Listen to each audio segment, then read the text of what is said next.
Kutoka mtaa wa Majengo hapa Nairobi walitatiza mazishi ya mwenzao Dennis Muthui katika eneo la Makongo, kaunti ya Makueni, huku wakiimba nyimbo za Ruto Must Go pindi tu chifu wa eneo hilo Stanislaus Nguta wa lokesheni ya Ukia aliposimama kutoa rambirambi za serikali, huku vijana hao wakiipinga hotuba yake. Dennis aliuliwa na polisi wakati wa maandamano mtaani Majengo wiki chache zilizopita kufuatia mauaji ya kijana wa umri wa miaka 17 Ibrahim Ramadhan. Steven Zioka ana mengi zaidi. Dakika chache kabla ya saa 7 mchana, mwili wa Dennis Muthui, mchuuzi wa viatu soko la Gikomba, uliwasili katika uwanja wa shule ya msingi ya Makongo tayari kwa mazishi. Muthui aliyeuawa baada ya kupigwa risasi wakati wa maandamano mtaa wa Majengo, Nairobi, walikuwa wakipinga mauaji ya kijana wa miaka 17 Ibrahim Ramadhan, akiombolezwa na wenzake.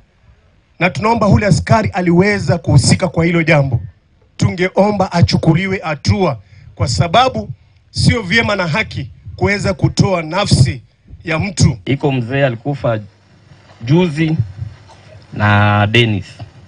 So wakati tunaongelea haki ya watu wote waliokufa, walioumia, kuhakikisha inatendeka. Vijana hao walishinikiza serikali kuwajibikia mauaji haya. Alikuwa mtu mwenye bidii sana.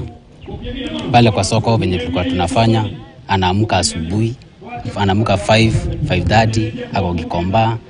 Tuliambiwa ni kisu, later on tunapata ni risasi. So what we needed to know is just ni nini nafichwa na kwa nini mnaua watu kama hizi. Tungeomba sana kama inawezekana serikali wafuate njia ambayo inafaa kukabiliana na maandamano. Kama kuna maandamano, wajue ni mbinu gani ambayo wangetumia ili kuzuia vifo kama hivi.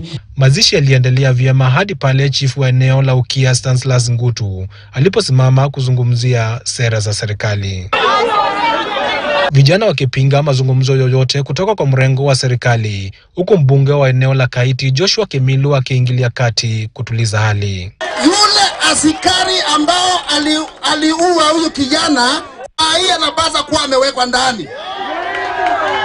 Na sisi tunataka kuambia Mheshimiwa Ruto, vijana wetu wa kutosha, tunakuambia tutaki tena huyo kijana wetu.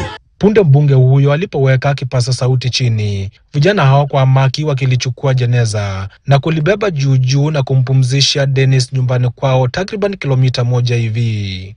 Steven Zioka, KTN.